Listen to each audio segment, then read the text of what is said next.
আসসালামু আলাইকুম গাইস। তো আজকে আপনার দেখাতে নিয়ে আসলাম পাগলা মসজিদ। কিশোরগঞ্জের মধ্যে সবচেয়ে উল্লেখযোগ্য মসজিদ কিন্তু এটি।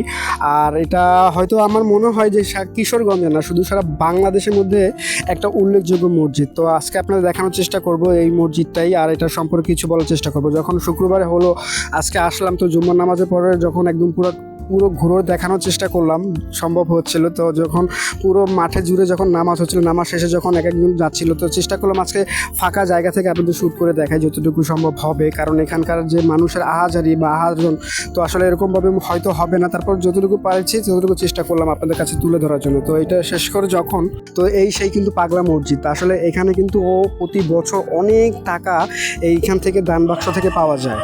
যাই হোক, সন্ধ্যার মুহূর্তে যখন হচ্ছিল পুরো পাগলা মসজিদের লাইটিংময় সৌন্দর্য ঘেরা, সেটাই আজকে আপনার দেখানোর চেষ্টা করলাম।